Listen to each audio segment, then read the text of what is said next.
Let's look at the issue of implicit versus explicit commands. Explicit commands are things that we all accept are obviously intended to be commands.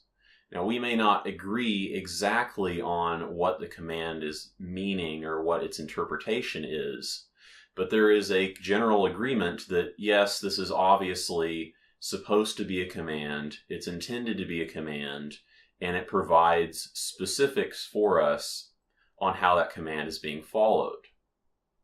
This should be contrasted with implicit commands, things in the text that may or may not be commands, things that are otherwise vague or unclear. They don't provide a lot of specifics, and they typically are not worded as if they are commands.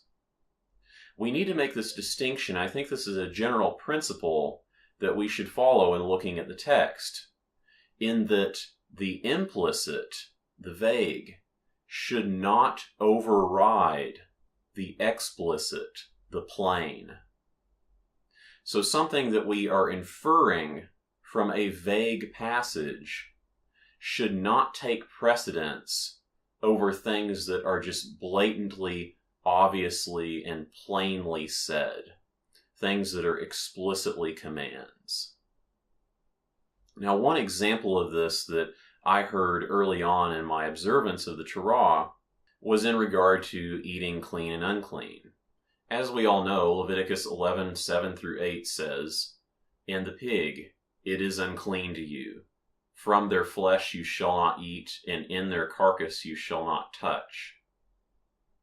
And this is what I would consider an example of a plainly worded command, an explicit command. While someone out there probably has a different interpretation of it, it is pretty clear that it is supposed to be a command, and we are given the specifics on how to follow that command. However, in asserting this command in the past, someone brought up Deuteronomy 12:15. "But in all yearning of your vitality, you shall slaughter and you shall eat flesh." Now, what was being inferred from that Deuteronomy 12 verse is that it doesn't matter if you eat clean or unclean animals, that you can eat whatever you want. So effectively, the argument was that we have this somewhat vague verse, and as a result of that, that overrides this explicit command, the explicit command of Leviticus 11:7-8, "And the pig, it is unclean to you, from their flesh you shall not eat." And of course, we know that the Deuteronomy 12 verse is not implying that we're allowed to eat unclean animals. We know that it's not implying that. So it's not really an implicit command per se. But the thing is, any issue of something being implicit is very much subject to interpretation. It's an issue of some verse that is deemed vague, and then one is reading into it what they want to see. And this can go on with any number of issues, and it's clear that something deemed vague or implicit, like this Deuteronomy 12 verse, is not going to override the other commands that are very explicit and very clear.